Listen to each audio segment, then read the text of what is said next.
guys, kembali lagi bersama Cibon for Leslar. Oke, video terbaru sudah dari lama banget ya Leslar. kita. Nggak lama banget sih. Baru aja ketemu sama Cici sama Abang. Betul. Mohon maaf ya kalau udah lama nggak pernah bertemu kita. Mungkin yang dari keluarga Cibon nih belum pada pindah ke Cibon for Leslar. Benar. Jadi kalau yang teman-teman yang belum tahu, tolong kasih tahu ya bahwa untuk channel yang khusus untuk Leslar itu kita bikin Cibon for Leslar ya. Oke. Jadi kita menonton yang terbaru nih dari Leslar Entertainment. Berangkat umroh. Kayaknya kalau nggak salah umrohnya udah beberapa waktu yang lalu deh ya kayaknya. Oke, komen coba ya. Iya, zaman baru videonya baru dimasukin lagi sama Tata sama Abang.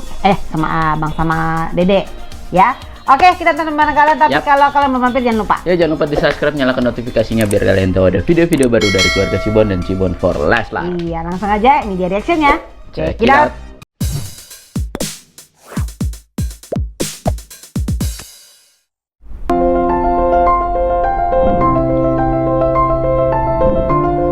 Ini banyak yang minta ganti thumbnail ininya loh. Oh ya? Iya, bumpernya. Kan Abang El kan udah bisa jalan kan. Iya. Gitu. Ya. Di yang baru ya. Yang terbaru gitu. Yang Singapura ya.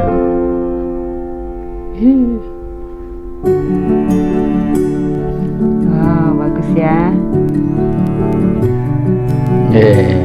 Abang El lihat lucu.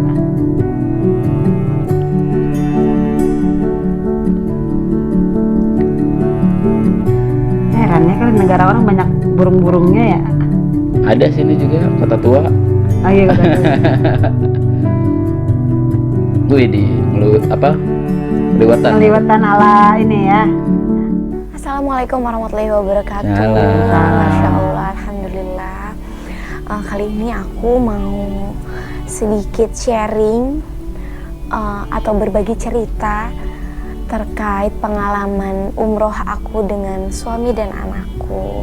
Masya Allah, bertepatan di tanggal 26 Desember.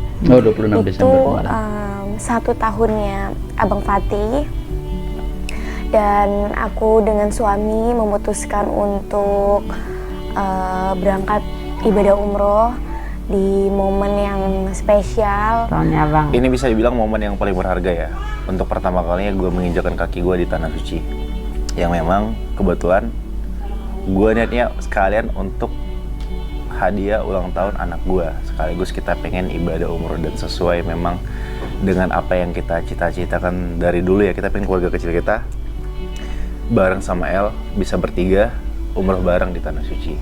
Waktu aku umroh sama anakku sebelum sama suami, jadi di sana tuh aku berdoa mudah-mudahan aku bisa kembali lagi umroh, bisa kembali lagi beribadah, dulu tuh ya, menginjakan kaki di rumahnya Allah bersama anak dan suamiku. Masya Allah, ternyata Allah baik banget mengabulkan doaku itu. Jadi pas bertepatan harapan dan doaku di momen ulang tahun anakku, pengen umroh bertiga dan ternyata Allah ijabah. Pas tanggal 26 itu kayak misal mau sore atau malam kita udah di Tanah Haram gitu. Pas itu kalau nggak salah kita ke Madinah dulu, jadi pas tanggal 26 itu sore kita udah sampai Madinah. Jadi momen Abang Fatih ulang tahunnya tuh masih dapat. Seru deh pokoknya, banyak momen-momen yang Masya Allah nggak bisa diungkapkan dengan kata-kata. Buat aku sih ini adalah momen yang luar biasa yang nggak bisa dibayar dengan apapun. Oke, salah satu tempat yang ngebuat gue berkesan di perjalanan spiritual gue adalah salah satunya Raudo ya. Raudo itu adalah tempat yang dipimpinkan umat muslim di dunia, di mana itu adalah makam Rasulullah. Kenapa Raudo? Karena itu adalah area di mana perjalanan dari kamar Rasul, dari rumah Rasulullah menuju mimbarnya, itulah area Raudo. Dan di makam itu ada 3 makam ya. Uniknya di sana itu untuk bisa Raudo, bisa ke Raudo itu kita harus ngantri guys. Jadi kita harus ada izin di H-1 sebelumnya. Tapi Masya Allahnya ya, kita biasa di sana cuma 15 menit untuk sholat sunnah dan lain-lain. Tapi kebetulan kita nunggu lama dikasih dikasih bonus lah gitu ibaratnya, dimana kita nunggu dari jam 2 sampai jam 3, kita 15 menit, ternyata azan asar, akhirnya kita dapat tambahan lagi nih, 2 kali ya, dapat extra time lah ibaratnya gitu untuk asar di sana. Jadi kurang lebih kita sekitar hampir setengah jam lah di Raudhah. karena Gitu yang ngantri ya. Yang membuat gue paling sedih itu adalah ketika kita berpisah menuju keluar dari Raudhah. Itu yang membuat gue, ya ampun, ini gue harus meninggalkan sosok tauladan, sosok yang begitu mulia di hadapan Allah dan di hadapan umat manusia, khususnya umat Islam gitu ya. Dan lalu tidak hanya di Raudhah ya, banyak sih hal-hal yang tempat-tempat yang gue kunjungin. Salah satunya di Jabal Rahmah, tapi di Jabal Nur gue belum sempat main ya, karena belum sempat datang ke sana. Jabal Nur itu adalah tempat di mana Nabi Muhammad baginda Rasul menerima wahyu untuk pertama kalinya di usia 40 tahun. Jadi saat itu di Jabal Nur ini Nabi Muhammad itu saat itu lagi seperti biasa menenangkan diri. Datanglah malaikat Jibril yang lalu memerintah Rasul untuk membaca, Iqra lah, ana ma bikhori katanya. Rasul bilang ana ma bikhori, saya nggak bisa baca gitu, tapi disuruh ketiga kali Iqra, akhirnya Rasul bisa baca. Itu salah satu tempat yang menjadi favorit orang untuk sholat di sana. Tapi gue belum sempat, mungkin nanti next insya Allah gue akan ke sana. Banyak sih momen orang kan pernah bilang di sana adalah tempat dimana ketika kita melakukan sesuatu kita akan mendapatkan ganjarannya secara instan gitu ya. Dan gue pernah ngedapetin hal ini, dimana di hari keberapa gitu ya, kita habis belanja. Mirip orang mana? Habis belanja pulang sekitar jam 11, itu kan banyak barang bawaan ya. Terus ternyata istri gue lupa bawa akses card hotel gitu kan. Nah otomatis gue harus ke bawah untuk minta akses card lagi gitu. Yang mana kamar kita kan lumayan tinggi saat itu, jadi ya lumayan cukup melelahkan lah kalau ketika gara-gara kita kelupaan, terus kita harus ke bawah lagi minta kartu untuk membuka pintu doang gitu kan. Oke, akhirnya gue turun ke bawah, gue urus kartu hotel, kita buka aman, kita malam gitu ya. Besoknya kita keluar mau sarapan gitu ya, sekitar jam 10, jam 11, yang mana kartu hotel itu harusnya masih berfungsi, karena pasti 1 kali 24 jam kan itu kartu hotel berfungsinya. Tapi pas begitu kita naik, gue cuma bilang begini ke istri gue saat itu, sayang, gue bercandain kan, sayang, lupa lagi dong kartunya gitu. Gue bilang begitu, lupa lagi dong kartunya. Beneran lupa lagi?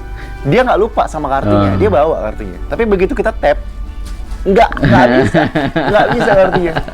Aduh, gue langsung istighfar saat itu. Aduh, astagfirullahaladzim, gue bilang waktu itu. Berarti gue harus turun lagi dong, ini gara-gara gue kabur, sombong gitu kan. Pas gue mau turun, gue istighfar nih, astagfirullahaladzim, gue bilang.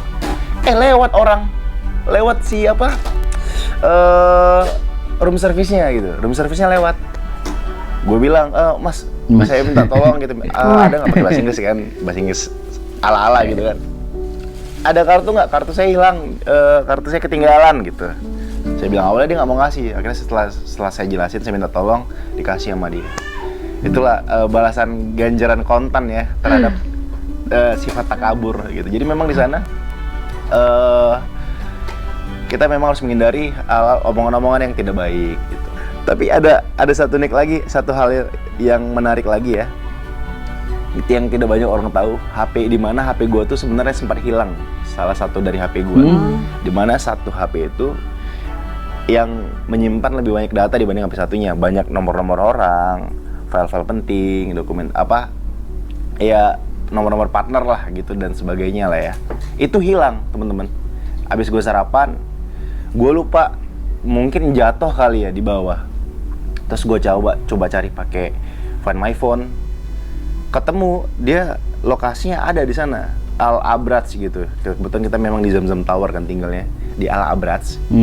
Terus gue coba untuk call berkali-kali tapi nggak diangkat. Ya gue harap kan mungkin karena iCloud kita connect dari satu handphone ke handphone lainnya, biasa kan ada tulisannya me gitu kan, me or Bilar gitu kan. Otomatis si penerima telepon akan tahu bahwa yang nelpon ini gua gitu, si pemilik HP-nya. Tapi nggak diangkat-angkat. Gue coba cari ke bawah, gue minta tolong, kebetulan kita memang bareng sama Abah Subki kan selama di sana. Kita coba cari sesuai dengan titiknya, tetap nggak ketemu. Terus nggak lama gue diemin, kita biarin, itu handphonenya bergerak mulu. Udah keluar area hotel lah gitu kan. Wah, di situ gue masih belum bisa menerima ya, karena bukan soal handphonenya yang bisa dibeli, tapi data-data penting itu loh. Karena kebetulan gue belum sempat backup iCloud. Lalu hari pertama gue lewatin, hari kedua gue berdoa, mudah-mudahan bisa handphonenya balik. Ini kan tanah suci gitu, jangan sampai hilang. Tapi di hati gue saat gue berdoa, gue belum ada rasa ikhlas, gue belum redo gitu. Gue coba telepon berkali-kali, tetap nggak diangkat. Di hari ketiga nih, menarik ini, saat kita perjalanan ke Jabal Rahmah. Di situ udah pasrah. Gue bilang sama istri gue, sayang, nanti kita beli HP lagi deh. Ya udah deh, nggak apa-apa, ikhlasin aja yang kemarin mah. Kan kita bisa minta handphone, bisa minta nomor orangnya lagi gitu kalau ketemu gitu. Terus bisa DM-in nomor orang-orang yang penting atau relasi-relasi yang penting gitu kan. Ya udah, gue coba ikhlasin, udah gue ridho nih gitu untuk ngiklasin HP-nya dan beserta isi-isinya gitu kan ya. Terus begitu kita pulang ke hotel dari Jabal Rahmah, gue ngeliat minimarket. Minimarket yang mana nama minimarket itu sama persis dengan lokasi di Find My Location yang pertama kali gue lihat, Al Abraj. Iseng dong gue, coba deh terakhir kali gue telepon nih, siapa tahu diangkat gitu kan. Gue telepon, gue tungguin. Baru 3 detik ringing, langsung diangkat sama dia orang. Assalamualaikum, dia bilang pakai aksen Arab kan. Gue kan nggak bisa bahasa Arab, langsung gue kasih ke Abah Subki. Gue minta Abah Subki, Abah tolong angkat Abah, bilang bisa nggak dibalikin HP-nya gitu. Udah Abah Subki ngobrol sama dia pakai bahasa Arab, dan dia langsung bersedia untuk nganterin ke kamar hotel kita. Dia nganterin loh, gitu. Dan akhirnya alhamdulillah, qadarullah, HP itu balik ke tangan gue. Ya gue kasih inilah, say thanks ke dia, kasih rezeki sedikit lah gitu kan ya. Tapi ya bersyukur banget, bisa dibilang itulah namanya buah dari keikhlasan. Ketika kita mencoba ikhlas, ini balik. Unik nih, bisa dibilang unik. Di hari pertama gue coba calling berkali-kali tidak diangkat. Hari kedua, saat masih ada ganjelan di hati gue, ini HP-nya belum dikasih balik. Hari ketiga baru dikasih balik, ketika gue udah bener-bener ya udah ngelepasin semuanya gitu, ngerilis semuanya, udahlah aman lah, terjual balik lagi. Nah, dari pelajaran ini gue mendapatkan sebuah analogi yang menarik ya, dimana kadang-kadang ketika kita kehilangan sesuatu itu ibarat seperti ini, begini, seperti kita seorang anak kecil yang dikasih mainan, lalu kadang-kadang kan anak kecil ketika dikasih mainan, kita orang tua yang ngambil mainan, anak itu akan nangis kan. Tapi kadang-kadang ketika si anak itu udah diem, orang tua itu akan ngasih lagi atau bahkan ngasih yang lebih baik lagi gitu. Dan seperti itulah analogi yang biasa kita hadapi sehari-hari. Kadang-kadang apa yang dikasih Tuhan oleh kita, kadang-kadang ketika kita mampu ikhlas, itu justru akan diganti dengan sesuatu yang lebih baik lagi oleh Tuhan. Itu salah satu hal penting yang menjadi pelajaran berharga lah bagi gue selama di sana gitu. Dan ya pada akhirnya gue extend sebanyak 8 hari ya. Walaupun sebenarnya itu sudah kita rencanakan sebelum kita berangkat. Hari ke-13 ya, hari ke-14 ya, kebetulan kita extend perpanjang sampai seminggu ke depan. Karena kenapa kita extend? Karena banyak hal yang belum kita explore di tempat ini. Apalagi gue kan suka tempat-tempat bersejarah atau suka tempat-tempat wisata gitu kan. Dan kesempatan kali ini gue lagi sama sahabat gue, nih Habibi. Selain kita memang tujuan ibadah, kita juga sembari jalan-jalan ya, kita explore beberapa tempat di mana tempat-tempat yang memang bisa dibilang bersejarah ya. Tempat termasuk Jabal Uhud. Jabal Uhud itu di mana terjadinya perang Uhud, di mana pasukan umat Muslim kalah oleh pasukan yang dipimpin oleh Khalid bin Walid gitu. Jadi ketika umat Muslim di atas angin gitu ya, saat di atas sebenarnya Rasul itu sudah memerintahkan mereka untuk jangan sampai kalian tinggalkan daerah atas pos kalian gitu. Karena kalau prinsip perang itu biasanya yang posisi di atas itu akan lebih dominan, karena Kelihatan. secara kalau untuk ngemanah kan pasti dengan kekuatan gravitasi pasti akan lebih akurat gitu ya tembakannya gitu. Dan sebenarnya Rasul sudah menyarankan, tapi karena mereka melihat ada harta, ada emas di bawah, pasukan Muslim itu turun. Akhirnya itu yang dimanfaatkan oleh Khalid bin Walid untuk menduduki posisi mereka, dan akhirnya kondisi berbalik. Menjadi orang yang lebih baik. Malu. Orang tua Udah yang lancar lebih jalan, baik. masa pakai beginian? Ya nah ya, bye dulu. Bye, thank you. Abang bisa sholawat kan? Sholatullah salamullah ala toha rasul